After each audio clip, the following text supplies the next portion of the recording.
Hello. And hello to you. Welcome to Die Rollin. Oh, hello. Sorry. It's called Jamie having a cheeky coffee there. Cheeky coffee.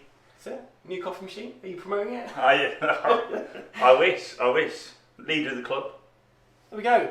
Well, great start. Leader of Die Rollin club. Wow. Self-nominated. So what are we doing here, Jamie? Well, I bought a new game. Did you? I did. What game did you buy? I bought the Chopin list game. We got rid of those because Will got really obsessed with Chopin list. We can't do it. But luckily, I've got another game with us we can play. Oh, that's good news. That's good news. So we've got a copy of Dune. What's June? It's pronounced June. Yeah, June. June. Like June, July. No, June. As in the sand dune. No, it's in the sand dune. So Dune is a game by Gale Force 9 and it is a strategy game from the 80s. But they redid it and basically just made it for the noughties. Can I just say that I really hate the 80s as an era? Like, do you? Yeah. Don't like the music and... What era is your era then? 90s. Really? But you really enjoy Cobra Kai. I would have thought you would have been like, I know. this is great. I know, I like Karate Kid and I like Cobra Kai. You like Rocky 3? I love Rocky. Love the Rocky 4? franchise. But then I don't count Rocky because that almost like started in the 70s. Transcends, is it? And then they ruined it in the 80s. So Dune is a game of strategy where we're all going to be going against each other. There's treachery in it. It's quite simple to learn, and we're going to be doing the basic game this time around because there's two modes. There's basic and advanced, and basic is a lot easier to teach to Will. Yeah, Will, of course. But yeah, so we're going to give this a go. Yeah. And see what we think. The treachery part, we know what's going to happen, right? Well, Will's going to stab everyone in the back. Yeah. Cool. Okay, well, without further ado, let's play Dune. Cool. So, how do you play 60% of the rules? This is about 60 to 80% correctly how you play Dune. So this is the planet Arrakis. This is the only place in the whole universe where you can get this stuff called spice, which is all this stuff down here. It works as currency, it also fuels their spaceships. There's a load of lore, but you don't need to know it to play this game. So it's a desert planet. There is a storm that is raging across the planet as through each round. If your forces are ever out in the desert and this storm moves over them or lands on the same kind of sector as them, all you guys are dead in that area. So these are sectors where the storm goes, these little wedges. There's 4 terrain types. You've got sand, which is the general, pretty much everywhere, right? Mm-hmm. You've got rock, which is this area here. If you're on rock, the storm can't affect you. The polar sink is in the middle. If you're in there, guess what? Storm doesn't affect you. And you also have strongholds. There's 5 of these guys. And 90% of the time, you are not affected by the storm. So if you're in this place, this place, and this place, you're grand. However, there's only one little caveat to this. Over here, we have Arrakeen and Carthag. Now, these places are protected by a thing called a shield wall, which is here. So as long as this is here, you are completely safe in Arrakis, in Carthag, or the Imperial Basins. This sand bit here, you can go in there, no issue for any storm. However, one of the cards in the treachery deck can blow this up and expose these to the elements for the rest of the game. Make sense so far? Yeah. So that's the storm and territories.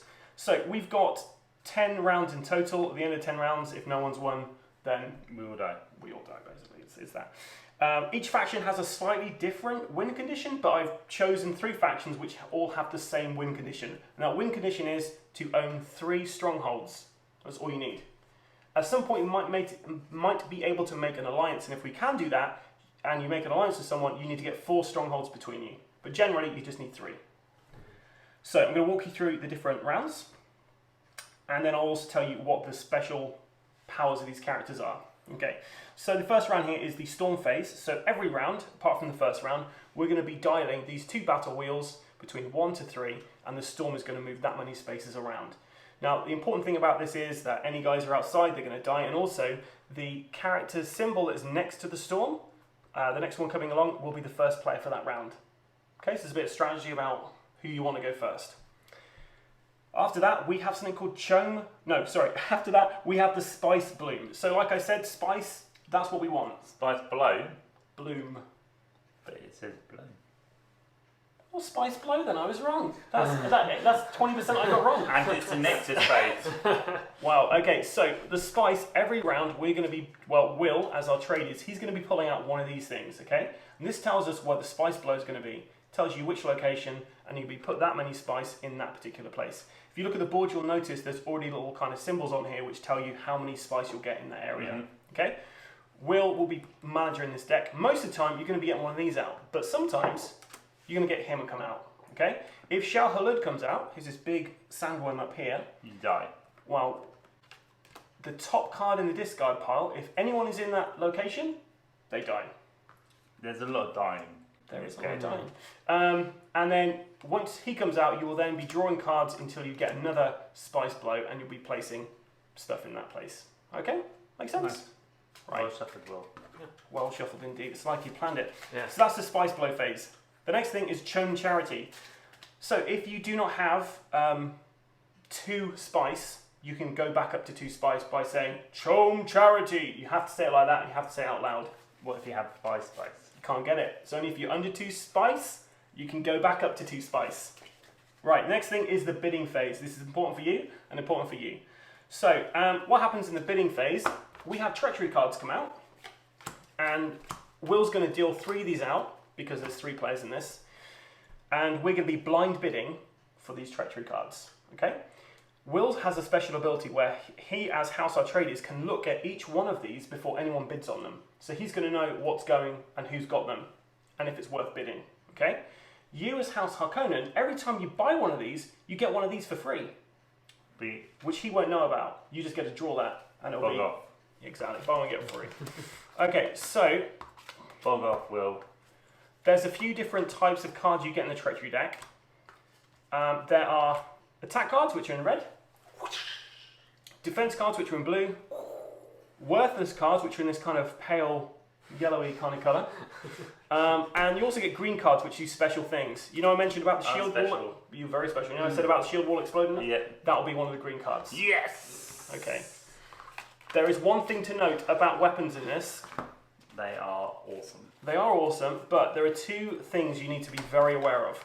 If someone plays a shield, and the person attacking plays a laser gun, You die. there is a nuclear explosion and everyone in that territory dies. The battle is over straight away. Any spice in there is also gone. So, you do something wrong, you die. You see a fish, you die. You stand in some sand, you die. It's a very harsh place, yeah. Yeah. And we've been fighting each other as well, so we'll get to that. So that's the bidding phase. Once we've done that, we go to the resurrection phase, or the revival phase, they like to call it here. In the game, anyone who dies on the board will be put in the Telexlu tanks, Yeah. and each faction gets to restore a free amount of these guys every round, but you can also pay some more money to get some more guys out. Okay? Next thing is shipping and movement. So this goes in anti-clockwise orders to begin with for shipping, and what you're doing here is basically, all your guys who are off in your reserve here, they're off planet, you have to pay the Spacing Guild to teleport them onto the planet.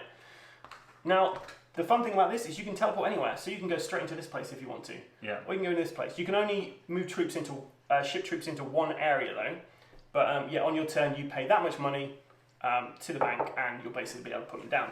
You can never have more than 2 forces in one location when you're shipping as well, but yeah, the shipping bit goes in anti-clockwise order. Then we do movement. So generally, people can only move 1 territory at a time. So you ignore the sectors, these wedges, when you're moving, but generally you can just move 1 of these territories per turn. However, if you own Carthag or you own Arrakis, you have these little ornithopters, which are like these helicopter plane things, which means you can move your forces up to 3 spaces. So you guys are a lot quicker around the board. Okay? When you're moving, you can only move 1 set of your forces. So, for instance, if you had guys there and guys there, you could only move 1 of those guys. Well, one set of forces there.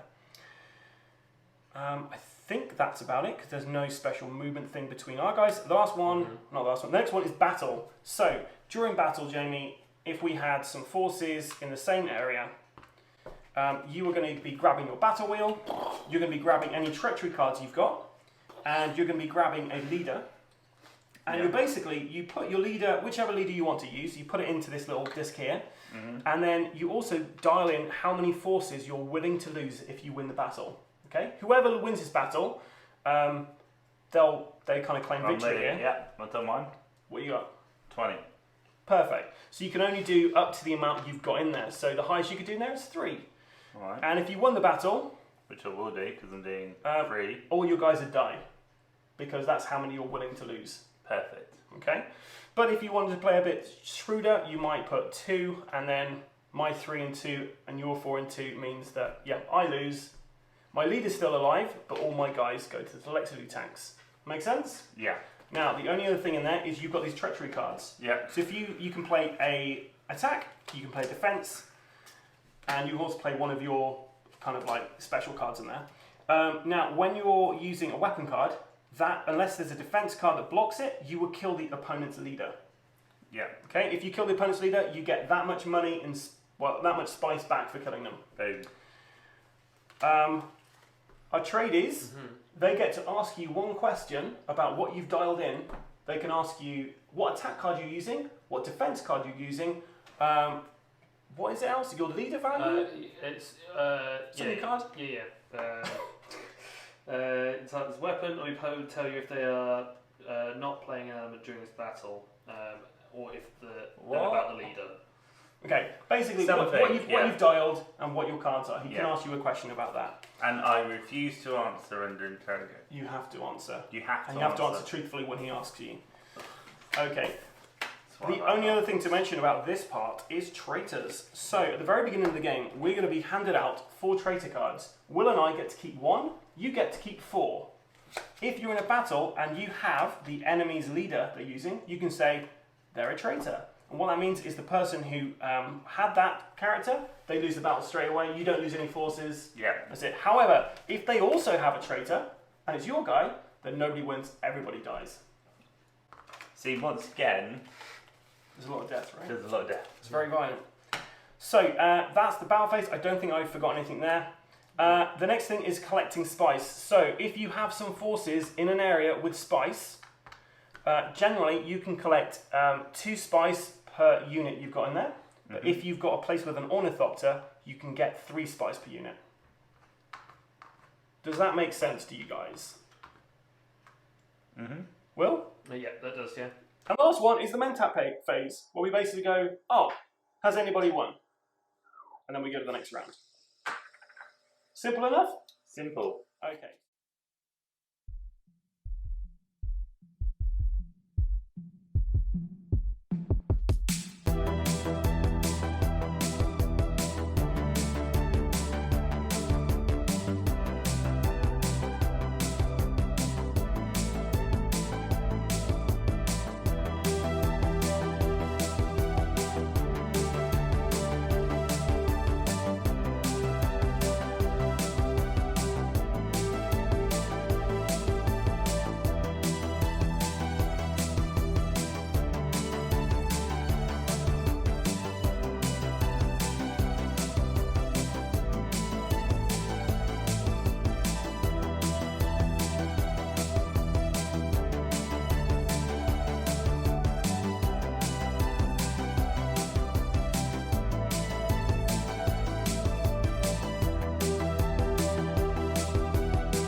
Wasn't it, isn't it? It's nice to have a cool, refreshing glass of Will's sweat and tears to celebrate. Cheers. Solantia. So we've just played a game of Dune 3 player. Now I must say I've played this several times now with multiple size groups, from 2 players to 5 players to 3 players to 3 players. And Jamie, this is the first time you've ever played this. First time I've ever played it. So rather than overwhelm Jamie and Will with the advanced rules, we just played the basic game. We will be doing another video with the advanced rules where I can overwhelm them with all the rule explanation that way. But for the base game, what was your first impressions, Jamie? So it was obviously a bit of a strategy game, similar in the sense that you were trying to build up your troops, you were trying to sort of place yourself strategically. It strikes me immediately as a sort of game that you need to have a few goes at to sort of master. And certainly we were playing it on the baby setting, so that was. But the first thing that struck me as being a winner, on the back of your card, it told you how to win. Yeah. So I played as the traitors, The Harkonnen. the Harkonnen, and immediately it said, Spice is going to be a bit more difficult for you, so go first, go hard, Cobra Kai all the way. strike first. That's it. So No mercy. and that's what I went with, and that very quickly led me into a strong position. And when we came to do alliances, you were in a strong position, I was in a strong position. It made sense. To It team made up on sense. Will. I mean, before we played the game, chances are, if it's a 3-player game, you can make an alliance. Chances are we would have allied against Will, just because he's the worst. Not really, but yeah. It's interesting because I've played this game, as I say, with various different groups, and I find 3-player tends to be done in around 45 minutes, like half an hour. We did 3 rounds. It didn't really take that long to play, right? It really didn't. You can see if you were playing with players who suffer from Analysis paralysis. that would take a very long time to It could play. do, yeah. Especially if you had 2 or 3 in the group. We are quite fast players, and we sort of have a strategy, but we don't sort of overthink it. We sort of just play the game and enjoy it. In terms of theming, for me, I really like the theming. I've never seen the film Or read the book. or read the It book. looks like that big. It's not really my type of genre. I don't really like, but actually, I really like the theming of it. Does it make me want to go watch the film? No. But did I enjoy the gameplay? Yes. Was it novel? Yes. Did I like it? Yes. Will I play it again? Yes. Well, there we go. All the yeses from Jamie. From my side, obviously, like I say, probably for the 3rd or 4th time, I played this several times before, so I already know how to play the game, and I always find it quite refreshing from someone who's played a game to be able to bring a strategy game to a table and not have to spend like 45 minutes explaining the rules. It's very easy to teach. There is an advanced game in here, but for this basic game, I'd highly recommend this to anyone who likes It's as strategy simple games. as something like Olympus. So Olympus is like a similar strategy type game, but you can really simply explain the rules, and once you get into it, you just enjoy playing a strategy game. Like, there is a certain amount of depth, but it's not like overwhelming.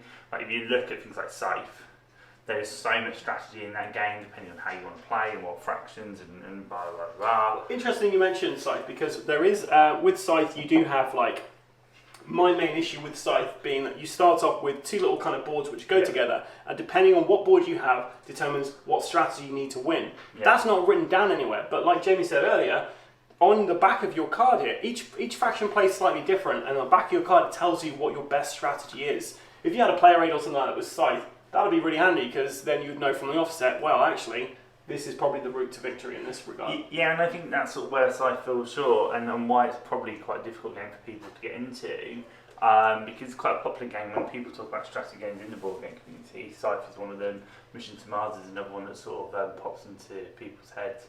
And actually, what they have are those factions, but what they don't lean you to is how you could win with those factions. And then when you are playing with newer players, so like in this instance I was a newer player, while I'm an experienced player, I'm a new player to this game, you don't immediately feel like, well, this is a waste of time, because the players I'm playing with already know how to win with their factions.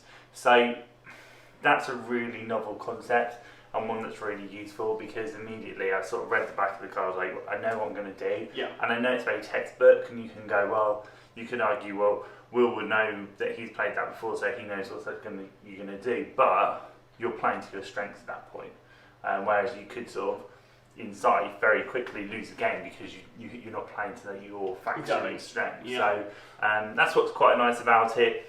Easy to set up, easy to put away. It's not going to take an hour to set up. Yeah, exactly. Yeah. One negative I'd say is when you are playing 3-player, it can be very intimidating for the person who's not in an alliance.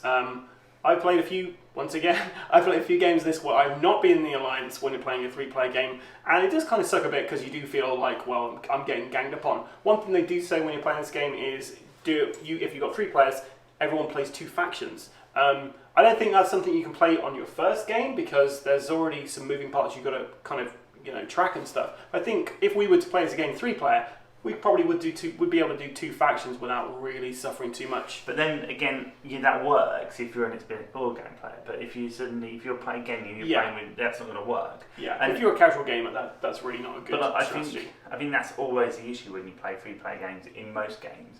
Is that there are 2 people that either will pick on someone because they're winning, or they'll pick on someone because they're losing. But this game compounds that issue because if you're in an alliance with someone in the simple game, you both win. So it is a case of the bully always beating the bullied. Well, there we go. So we're gonna kind of wrap this up here, and in the future we will be doing a advanced game and probably have a 4th player just to see how that goes into the mix. So overall, Jamie, would you recommend Dune, the basic game, to people looking for a strategy game to play? From what I played, yes.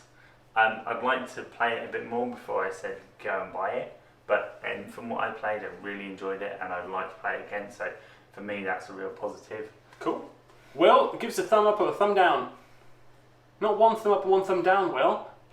What's he do? Yeah, he gave it 2 thumbs up. And for me, it's it's a yes from me. I would highly recommend you play this game if you like strategy games, and don't be put off by the fact that it's a strategy game and it could be really complicated. The base game for this, the basic game, is very easy to learn. So watch some YouTube videos to learn how to play it and get out of the local games cafe.